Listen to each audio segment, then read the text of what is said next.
I honestly don't know why I uploaded this to my second channel, but for some context, I coded Minesweeper in TI Basic in May of 2022, and then a few months later, I rewrote it in C.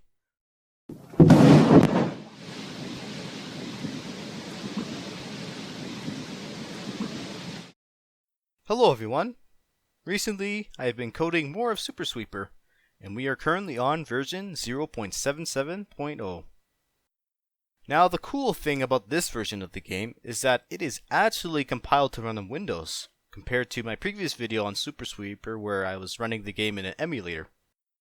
I made this version in SDL, and it runs between 35 and 990 frames per second depending on the scaling. Currently it's scaled to 2x, going from 320 by 240 to 640 by 480. There has been a few new features and refactoring in this version. One of my favorite additions is the menu screen.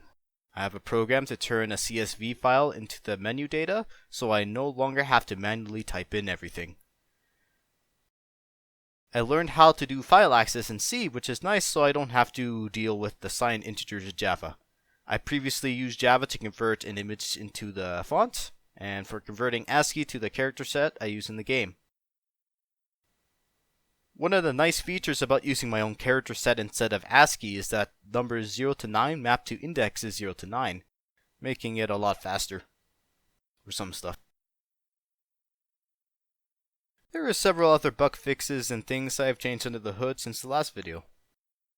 To get a virtual LCD to work in SDL, since, well, you can't just plug pixels to the screen in Windows like you can do on the calculator, I first had to change the defines I used, since 0xD40000 is the address of the VRAM on the Ti84CE, but it's probably somewhere that shouldn't be accessed on Windows.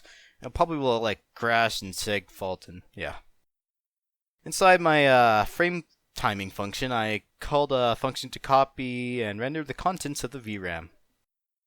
When the copy function gets called, it will copy a portion of the virtual VRAM to a buffer. The portion that gets copied depends on the frame base, which handles scrolling. If you can see here, I'll move some buttons and yeah, a different part of the screen gets shown. I also copy and convert the 16-bit palette to 24-bit RGB, storing the conversions in a lookup table to speed up the next step of the process. After everything is copied over, I get a texture pointer from SDL that I can write to. Then I convert the buffer's 8-bit pixels to 24 bits so they can be displayed in a window, utilizing the color lookup tables to speed up the conversion. I also coded in ways to handle dark mode and BGR mode, or blue, green, red, which is the reverse kind of RGB. The key inputs were a bit tedious to type as I manually copied defines into my code. I wrote conversion tables that will convert a SDL scan code to a TI key code. This conversion table also makes it easy to modify the keybinds, so I can have whatever wacky keybind I want to at any time. It's great. Additionally, I had to write replacements for some of the libraries, such as the timers.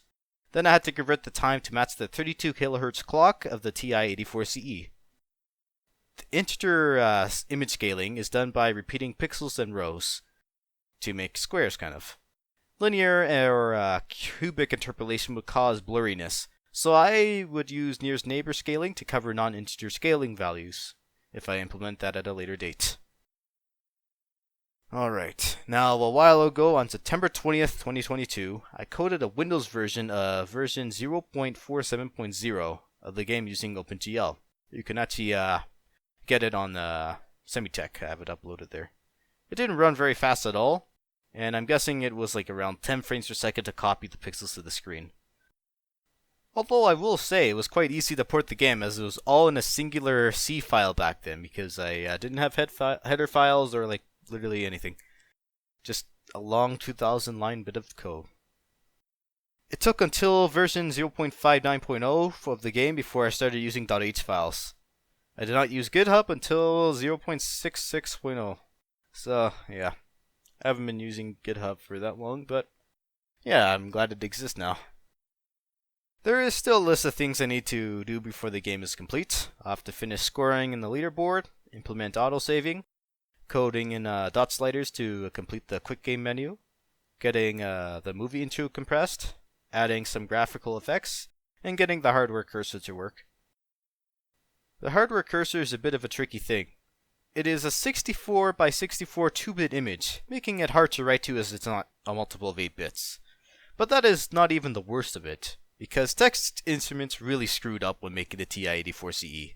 The LCD is actually a 240 by 320 portrait panel, but is driven as if it were a 320 by 240 landscape panel. This configuration causes issues such as this diagonal line effect and limiting the cursor to the leftmost 240 pixels. So it sort of worked, but I think the way I had it now, it kind of just crashed the calculator and stuff.